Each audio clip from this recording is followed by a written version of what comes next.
Ha? Dadasi, har bitta narsa jufti bilan yaralgan. Ha, nonni ham jufti bilan qo'yish kerak.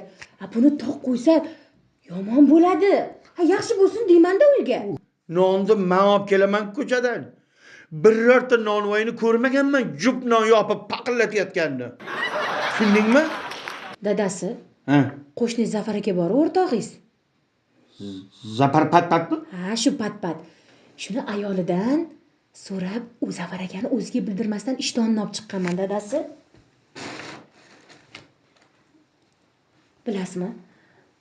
Zafar akani 9 ta o'g'li bor-ku. Men ham niyat qildim, dadasi.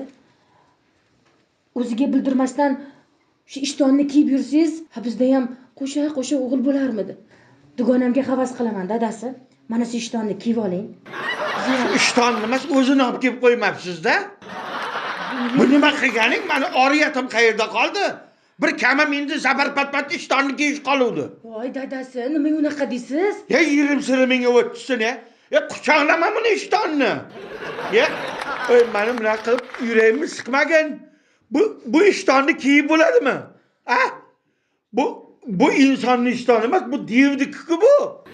Ilchiga bir telechka saman ketadi bunga. Buni sudrab kiyib bo'ladimi? Kiyasiz, dadasi. Orzularimni amalga oshirasiz.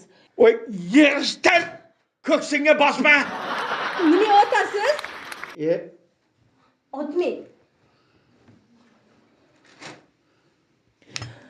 Agar ishtonni kiyishga uyalsangiz, bo'lmasam Zafar akani oyoqlarini orasidan o'tasiz. Ha?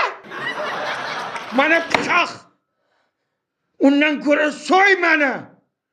Men endi kimsan Zafar patpatni putundagidan o'tishim qoluvdi. Voy dadasi, nima qilibdi? Nima qilibdi? Ya bunaqa qilib 9 ta o'g'il bo'lgandan ko'ra bitta o'g'il bilan o'taman. Ertaga butun ishxonaga sasiydi. Ha? Meni putum tagidan o'tgan bu deb. Tushundingmi? Men ham yashashim kerak insonga o'xshab.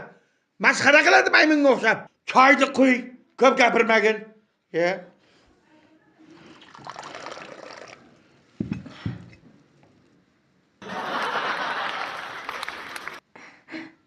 Choy iching, dadasi. Nima qilib qo'yding?